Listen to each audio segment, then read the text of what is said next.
It feels like ages ago when myths dominated the Roblox platform. So let's talk about the ones that I remember. The good, the bad, and the nostalgic. Oh gods, where do we even begin? Let's start with Gaza's beginnings on Roblox.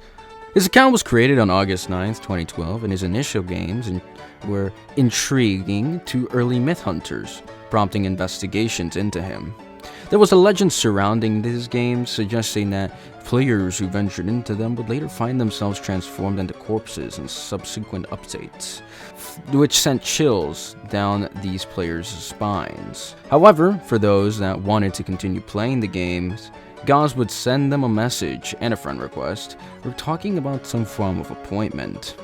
If they attended, their account would mysteriously vanish, leaving only their corpse behind in his game. Gaza gained prominence during the early days of myth hunting, not only because of these eerie experiences, but also due to his collaborations with other myths, such as Caroline and Clinton, who are both notable examples, assisting him in appointments, while later versions would be clowns, playing their part in the Circus of the Sky, with each clown having a unique personality and connections to external sources like YouTube channels. Gaza also had a YouTube channel where he would try and creep out Albert or Flamingo and his viewers, capitalizing on Albert's promotion to reach a wider audience. On April 17th, 2018, Gaza was officially introduced to Flamingo's fanbase as a clown doctor. Albert's involvement, combined with the booming myth hunting community, allowed Gaza to expand his reach, and as a result, Gaza became one of the most memorable figures in the myth community. Yet, I believe he is also deserving of the recognition for his compelling story and lore, which extended well beyond Roblox. His comic, yes, he made a comic known as Circus in the Sky, was released in 2018, which explains a lot of the beginnings of Gaza, the character, and of where he goes from there, which also includes aspects like father-son, which is very prevalent in his works, especially Circus of the Sky. Unfortunately, this comic, which began in 2018, hasn't really received any more updates since October 2020. Additionally, Gaza's YouTube videos and his connections to other myths facilitated the spread of his story, creating ties with other narratives and solidifying his status as a prominent myth. Circus in the Sky stands as Gaza's magnum opus, both disturbing yet captivating. It serves as a culmination of Gaza's story, and upon replaying the game for footage, I also noticed its significant expansion from what it once was. What once was a small area with just the Circus in the Sky later became a bunch of stalls, including more clowns, characters, and non-clowns, all operating stalls, including more houses and a weird potion store. However, with the current player count being around 4 or none, I wonder how many have experienced these expansions and what Gaza's thoughts might be towards his own game and the myth community. Nevertheless, Circus in the Sky and the Gaza myth remain intriguing and fondly remembered. I believe Gaza's mythos deserves recognition for its positive aspects in being labeled the good. Oh my god, bro. Oh, hell no, man. What the fuck, man?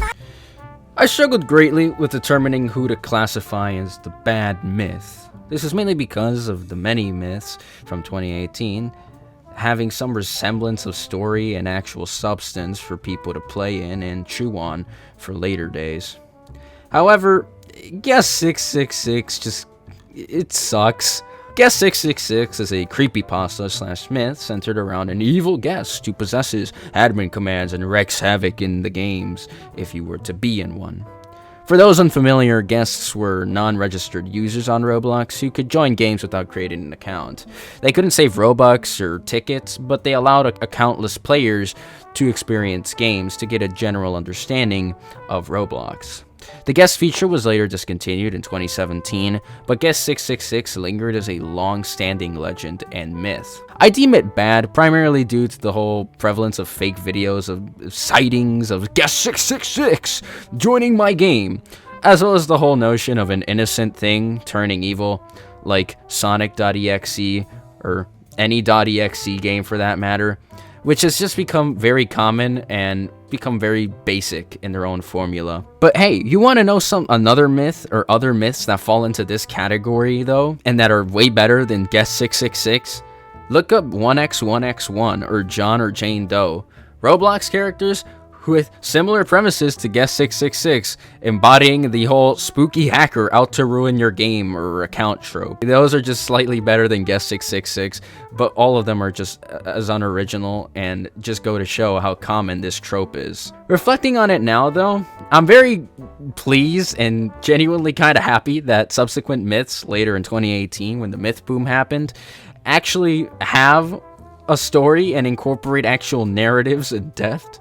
Moreover, considering that all guest accounts are discontinued, Guess 666 is technically dead and won't be joining any of your games anytime soon. However, 1x1x1 or John or Jane Doe might still be active since they're actual accounts. So who knows? Maybe you're never really safe from Guess 666 or 1x1x1. Oh, spooky. But yeah, no, Guess 666 just deserves the title of the bad. Oh, Rust010, one of the earliest myths associated with the Flamingo channel. The first Rust010 video was released on January 20, 2018, titled I'm Not Safe on Roblox Anymore. At 9:29, he's actually seen as Flamingo plays the first game of Rust, being, well, Rust. This sparked a series of Rust videos in which he created games for Flamingo and even employed or had alt accounts spy on Flamingo. Rust was the second myth to be covered in Flamingo's series of horror. He crafted games with an underlying narrative, mostly appearing in his own creations. In total, he developed 8 games, some of which have been lost to time, while others might still be available but potentially broken, with the 2 really being available on his account being Smile and Rust. The Sunken Place has since been unlisted, and other games have also been unlisted or simply taken off Roblox. And, here's another tidbit, games that aren't actually listed in his account have also either been privated or just never finished. What set him apart from other myths was his use of multiple accounts to genuinely spy on Flamingo within games that didn't really have anything to do with him. It was just, especially with very innocent accounts like Jimmy Biscuits, who is now been confirmed, or is confirmed, to have been a Rust01 alt account. While some accounts have been confirmed to be associated with him, the nature of alternate accounts makes others completely unknown or obscure as to whether they were his, or whether they were just kids trying to fuck with Flamingo, or trying to mess with Flamingo in a game, or just trying to scare him. There was a small debate surrounding Rust's classification as a myth, given his role as a horror game developer. Me personally, I consider him a myth due to his contributions to the myth community, as he inspired numerous myths to come to life and served as a catalyst for aspiring myth hunters, leading to an explosion of popularity within the community. For these reasons, I think he deserves this place in the video, but also deserves the title of a myth, even if he himself doesn't really say he's one, or that the community itself doesn't really accept him as one. I categorize Rust as a nostalgic figure though, rather than labeling him as good or bad, as he is one of the first myths to be recalled in the myth community's early days, especially when Flamingo initially covered it. He is also one of the few myths who have returned to actually discuss their games and their original intentions. Interestingly, he comments on the myth phenomenon by stating that he merely wanted to create horror games, which, considering what it evolved into, is honestly quite surprising. Despite his initial reluctance to craft a story, or just the fact that some games didn't have stories at all, he undoubtedly inspired countless kids that watch Flamingo's channel to become myth hunters. And I find that somewhat nice that he made that video, as it only adds more nostalgia, reminiscing about those games and how they were back in the day. Roblox has undergone significant changes since 2018, and you'd genuinely be surprised how much Roblox has changed since then, with some of these games not even just losing certain model or qualities or decals because of this age. So it's nice to revisit Rust010 when discussing these aspects. Unfortunately, and in conclusion, the myth community nowadays is essentially dead, with many individuals expressing regret over their involvement in the prevalent drama. Speaking of drama, there was an abundance of it, and the downfall of the community mainly relates to one guy known as Gaza, being the overall owner of the biggest myth hunting community. There was a lot of allegations and stuff that has been confirmed from him, and I won't delve into details here. If you're interested in the downfall of the myth community or just the drama that occurred, I would recommend watching these videos on screen now.